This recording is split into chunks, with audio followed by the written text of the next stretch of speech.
Buenas a todos, hoy vamos a resolver la prueba de la competición de Google. Se trata de una competición de programación organizada por Google y su nombre es Google Hascode. Se celebra cada año y lo que hacen es presentar un problema de algoritmia que generalmente no tiene una solución en un tiempo finito, así que tienes que arreglártelas para conseguir la mayor puntuación posible. Esta es la página oficial, así que si estáis interesados os dejaré este enlace en la descripción. Hoy voy a resolver el problema de prácticas y habitualmente es un problema relacionado con pizzas, pero si queréis participar vosotros os voy a explicar todas las reglas. Si vamos al enlace de aquí veremos todas las reglas, que son un total de 9, os la voy a resumir muy fácilmente. Número 1, los equipos son de 2 a 4 personas, no pueden ser ni menos ni más, y estas personas tienen que ser mayores de 18 años. Número 2, para participar tienes que tener una cuenta de Google, es decir, una cuenta de Gmail. Y número 3, el primer, segundo y tercer puesto ganarán un premio, el cual es dinero en dólares. Además del problema que voy a presentar hoy, si vais aquí podéis acceder a todas las competiciones anteriores desde el 2014 hasta el año pasado 2022 y podéis ver los problemas que se plantearon en aquellos años. Si vamos al de 2022 veremos que tenemos la prueba de práctica, que es la que vamos a hacer hoy, la calificación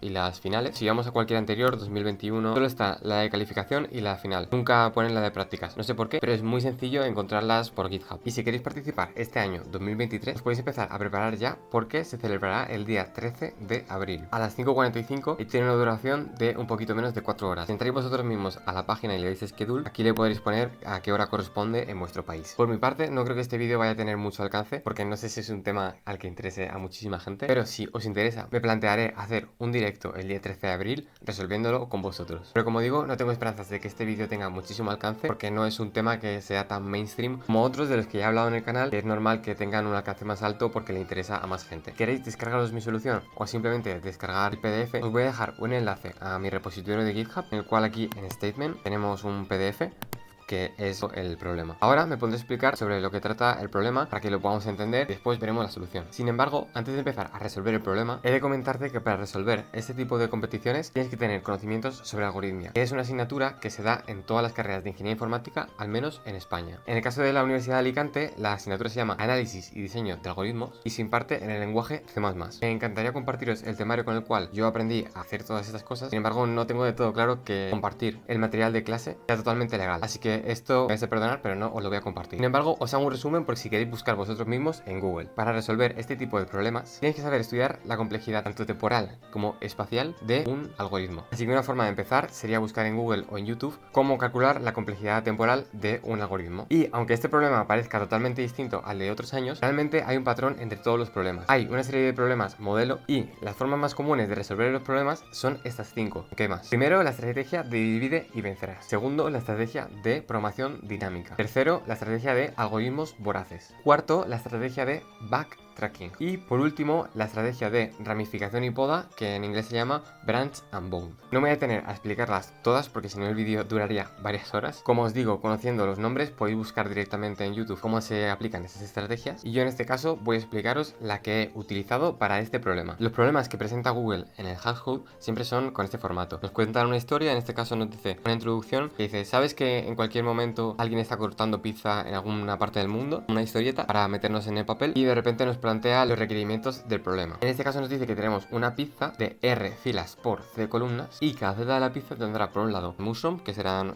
champiñones con la M, o tomato con la T. Lo que tenemos que hacer es cortar la pizza en slices, que son porciones, y esas porciones tienen que tener como mínimo L celdas de cada ingrediente, es decir, como mínimo L celdas de mushroom y L celdas de tomato, y como máximo el slice, es decir, la porción, tiene que ser de H celdas. Por último nos dice que el objetivo es conseguir cortar el mayor número de celdas posible. Lo siguiente que nos dice es cómo va a ser el dataset de los problemas que nos va a enviar. Aquí nos dice cómo es, pero es más sencillo ver directamente un ejemplo. Este es el primer ejemplo, pone 3, 5, 1, 6, que significa 3 filas, 5 columnas, que es la pizza que tenemos aquí, mínimo un ingrediente por slice, es decir, mínimo un mushroom y un tomato, y como máximo 6 celdas, es decir, la pizza puede ser como mucho de 2x3 o de 3x2. Como hemos visto antes, los tomates se presentan con una T y las mushrooms se presentan con una M, y esta es la pizza de forma gráfica para que se entienda mejor. Lo siguiente que nos presentan es el formato de submisión, el formato que tenemos que enviar. En este caso no lo explica aquí, pero es más sencillo verlo directamente el ejemplo. Tienes que poner 3, que es el número de slices que vamos a cortar. La primera fila nos presenta la posición XY inicial y la posición XY final. En este caso sería desde la 00 hasta la 21. La siguiente sería de la 02 a la 22 y de la 03 a la 24. Aquí abajo lo ejemplifica: de la 00 a la 21 es este slice de aquí, que efectivamente no contiene más de 6 celdas, pero sí contiene como mínimo mínimo un ingrediente de cada, 5 tomates y un champiñón. De igual manera, esta de la 0,2 a la 2,2 y esta de la 0,3 a la 2,4. Por último, nos dice que para nuestro envío sea válido tienes que tener estas restricciones: no cortes dos veces la misma celda y que tenga como mínimo L celdas de mushroom, L celdas de tomato y como máximo H, que ya lo hemos visto. Y el scoring en la puntuación será el número total de celdas que consigamos cortar. En el caso del ejemplo tenemos 3 slices, tiene 6 celdas, 3 celdas y 6 celdas. 6 más 3 más 6 es 15, que es la puntuación máxima que se podría conseguir en este problema. Para que veáis, este es el proyecto que he hecho. Por un lado tenemos unas funciones de debug que simplemente las usé para ver que estaba fallando en el código. Por otro lado tenemos estas funciones auxiliares que os voy a explicar un poquito para qué sirve. La de aquí abajo simplemente es para ver cuánto tarda el algoritmo en ejecutarse. Y esta de aquí, que se llama getAllPairs, la utilizo para conseguir todas las combinaciones posibles de slices. Le ponemos que tiene que tener más D y menos D. Es la H y la L que hemos visto. Si tenemos que tener como máximo 6, nos podremos tener como máximo una 2x3 y una 3x2, pero no podemos tener un slice, es decir, una porción de 3x3, que ya no serían 6 celdas, sino que serían 3x3, 9 celdas. La parte principal, que básicamente lee los argumentos como el input file y el output file, es decir, donde se va a leer los archivos y de dónde se van a escribir.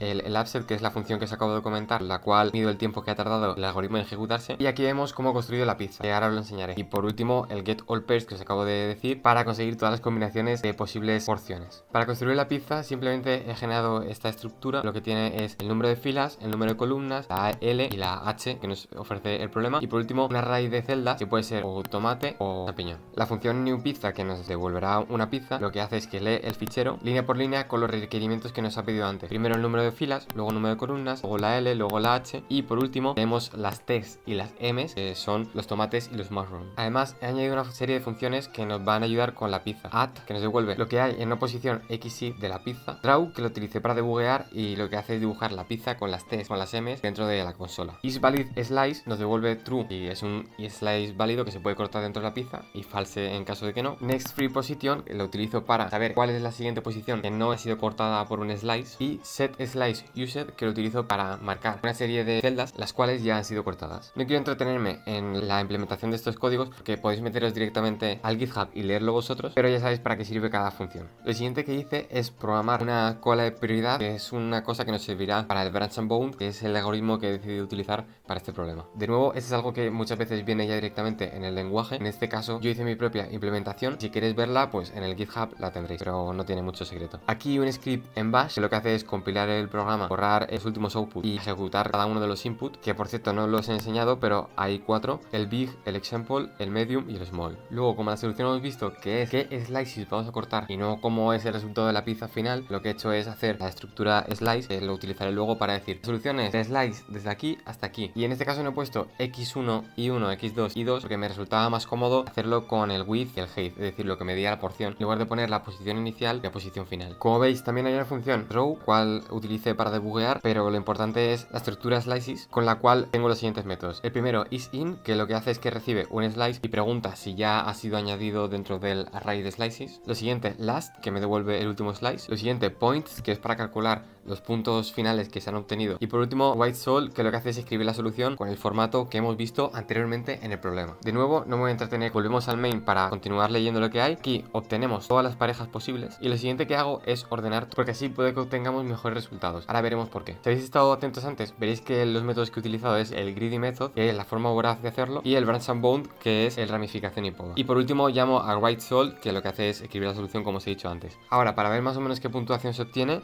voy a comentar este de aquí y voy a ejecutar el script para saber qué puntuación obtenemos con el método voraz. Si queréis hacerlo vosotros mismos desde mi código, acordaros de ponerle permisos a todos de ejecución, porque si no, no se va a poder ejecutar el script. Lo ejecutamos y vemos con los distintos datasets de entrada cuáles han sido los resultados con la estrategia voraz. En este caso vemos que el ejemplo big, que es el más grande, hemos obtenido 884.000 puntos de un máximo de 1.000.000, que no está mal. Con el ejemplo inicial, que es el que hemos visto en el PDF, hemos conseguido 12 puntos del máximo que recordaréis que es 15. Con el ejemplo mediano podemos obtener un máximo de 50.000 y hemos conseguido 48.000. Y para el small, con el cual tendríamos un máximo de 42 puntos, hemos conseguido 40. De acuerdo, ya hemos visto cuál es el problema, cómo me he planteado la posible solución al problema, y ahora vamos a ver la solución, el método voraz y el método branch and bound, que es ramificación y poda. Os adelanto que el método voraz vais a entenderlo porque es de más sencillo y más intuitivo, pero el ramificación y poda, si no tenéis los conocimientos, puede que se os atragante más, pero no os preocupéis. Si buscáis en YouTube vais a ver varios tutoriales sobre cómo se construye un algoritmo de ramificación y poda. Puede que te ayude en esta serie de problemas formas, imagínate cómo lo harías de una forma muy sencillita, por eso nos pone el ejemplo de la pizza anterior. Así que creo que si os lo ejemplifico de forma gráfica el algoritmo voraz, os resultará mucho más fácil entenderlo. Aquí tenemos la pizza de ejemplo y voy a coger esta serie de rectángulos para que veamos cómo lo he hecho. Como habréis visto, lo que hago es primero recoger todas las posibles parejas. El problema inicial nos dice que tiene que tener como mínimo un ingrediente de cada y como máximo 6 celdas. Así que una porción 1 por 1 no nos serviría porque solo tendría un ingrediente de los dos. Por lo tanto, el mínimo es 2. Las posibles porciones son 1 por 2, 2 por 1, 2 por 2,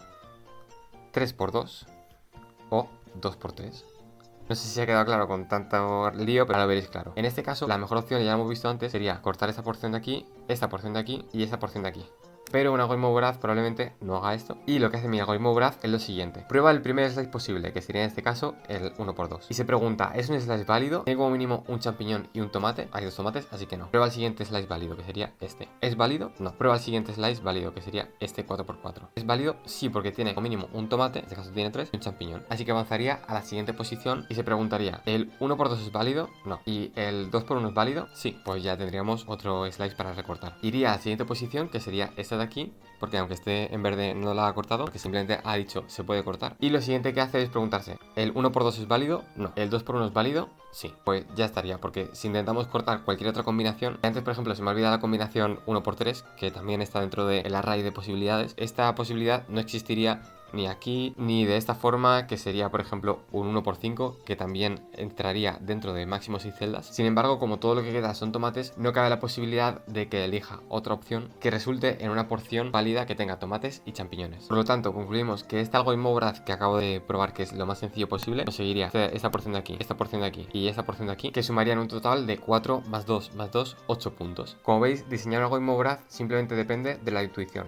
así que es la estrategia más sencilla. Sin embargo, como habéis visto en el main, el array de posibles porciones, lo que he hecho es ordenarlo. ¿Por qué? Porque de esta forma intuyo que se conseguirá mejores puntuaciones. ¿Por qué? Porque por ejemplo, si prueba primero esta opción, que sería la 2×3, ya le daría una porción válida y lo siguiente que haría sería esta porción y ya le daría otra porción válida. De esta forma tendríamos 6 más 6, es decir, 12 puntos de 15 posibles totales. No es la opción perfecta, pero los algoritmos voraces por lo general no dan soluciones perfectas, salvo en algunos problemas específicos. Los de Google Haskell nunca se van a poder resolver con un algoritmo voraz. Una vez entendido esto de forma gráfica, vamos al código y ya veréis qué sencillo que es entenderlo. Cogemos el máximo de puntos que habremos obtenido y la mejor combinación de porciones y hacemos una copia de la pizza que ya tenemos. Y lo siguiente que hacemos es recorrer todo el array, es decir, todas las celdas de la pizza. Con esto simplemente calculo la posición X e Y y lo primero que hago es, si la pizza en esa posición es una celda que ya ha sido usada, en caso de que la celda no haya sido usada, lo que hago es, con todas las posibles pairs, como os he dicho, primero la 1×2, después la 2×1, cojo el slice que se generaría de esa X e esa Y con ese ancho y ese alto y digo, oye, dentro de la pizza, este slice que acabo de crear es válido, es decir, interrumpe otro slice que ya ha sido cortado o se sale de la pizza, porque en ese caso será una solución inválida que no nos van a aceptar, como hemos visto en las restricciones del PDF, que no se puede cortar dos veces la misma celda, ni se puede cortar una porción que se salga de las proporciones de la pizza. En el caso de que sea válido, lo siguiente que hago es setear en la pizza ese slice como que ya ha sido usado, para que